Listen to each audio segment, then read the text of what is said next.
ಸುಳ್ಯ ನಗರ ಪಂಚಾಯತ್ ಪ್ರದೇಶದಲ್ಲಿ ನದಿ ಪರಂಬೋಕು ಮತ್ತು ರಸ್ತೆ ಪರಂಬೋಕಿನಲ್ಲಿ ಅಕ್ರಮವಾಗಿ ಕಟ್ಟಿರುವ ಕಟ್ಟಡಗಳ ಮೇಲೆ ನಗರ ಪಂಚಾಯತ್ನಿಂದ ಡಬಲ್ ತೆರಿಗೆ ಸಂಗ್ರಹ ಮಾಡಿರುವ ವಿಚಾರ ಯಾವ ಕಾನೂನಿನ ಪ್ರಕಾರ ಆಗಿದೆ ಅನ್ನೋದನ್ನು ತಿಳಿಯಲು ಜಿಲ್ಲಾಧಿಕಾರಿ ಮೂಲಕ ತನಿಖೆಗೆ ಸಂಬಂಧಪಟ್ಟ ಇಲಾಖೆಗೆ ಬರೆಯುವಂತೆ ಶಾಸಕರು ಸೂಚಿಸಿದ್ದಾರೆ. ಶಾಸಕ ಎಸ್ ಅಂಗಾರರವರ ಅಧ್ಯಕ್ಷತೆಯಲ್ಲಿ ನಡೆದ ತ್ರೈಮಾಸಿಕ ಕೆಡಿಪಿ ಸಭೆಯಲ್ಲಿ ನಗರದ ರಸ್ತೆ ಮತ್ತು ನದಿ ಪರಂಬೋಕು ಸ್ಥಳಗಳಲ್ಲಿ ಅಕ್ರಮವಾಗಿ ಕಟ್ಟಡಗಳ ಬಗ್ಗೆ ಸಮೀಕ್ಷೆ ನಡೆಸಿ 13 ಕಟ್ಟಡಗಳನ್ನು ಪಟ್ಟಿ ಮಾಡಲಾಗಿದೆ. ಈ 13 ಕಟ್ಟಡಗಳಲ್ಲಿ 5 ಕಟ್ಟಡಗಳಿಗೆ ಪರವಾನಗಿ ಇದ್ದು ಉಳಿದ 8 ಕಟ್ಟಡಗಳು ಅಕ್ರಮವಾಗಿ ಆಗಿದೆ. ಇದಕ್ಕೆ ನಗರ ಪಂಚಾಯತ್ ಯಾವ ರೀತಿಯಲ್ಲಿ ಪರವಾನಗಿ ನೀಡಲಾಗಿದೆ ಎಂದು ಶಾಸಕರು ಪ್ರಶ್ನಿಸಿದರು.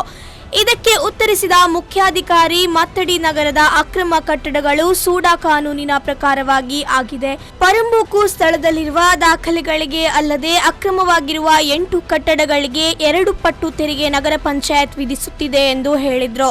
ನಗರಾಭಿವೃದ್ಧಿಯ ಯಾವ ಕಾನೂನಿನಲ್ಲಿ ಡಬಲ್ ತೆರಿಗೆ ವಿಧಿಸಲಾಗುತ್ತದೆ ಎಂಬುದನ್ನು ಸ್ಪಷ್ಟಪಡಿಸಬೇಕು.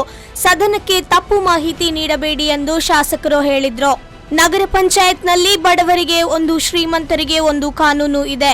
ಶ್ರೀಮಂತರಿಗೆ ದಾಖಲೆಗಳಿಲ್ಲದಿದ್ರೂ ಕೆಲಸ ಆಗುತ್ತಿದೆ, ಬಡವರ ಯಾವ ಕೆಲಸಗಳು ಆಗುತ್ತಿಲ್ಲ.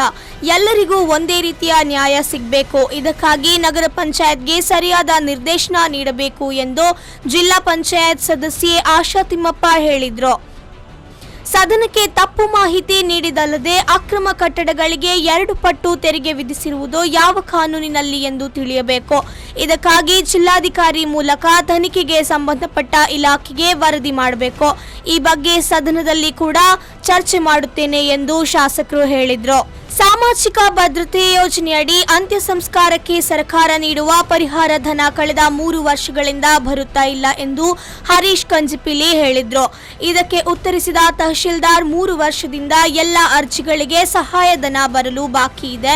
3,910 ಜನರಿಗೆ 19.60 ಲಕ್ಷ ಸಹಾಯಧನ ಸರ್ಕಾರದಿಂದ ಬರಲು ಬಾಕಿ ಇದೆ ಎಂದು ಹೇಳಿದರು.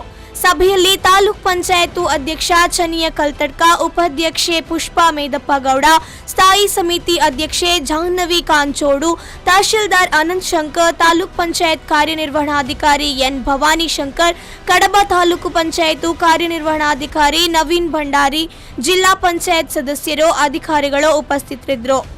ಪದ್ಮನಾಭ, ವಿ4 ನ್ಯೂಸ್ 24/7 ಸುಳ್ಯ.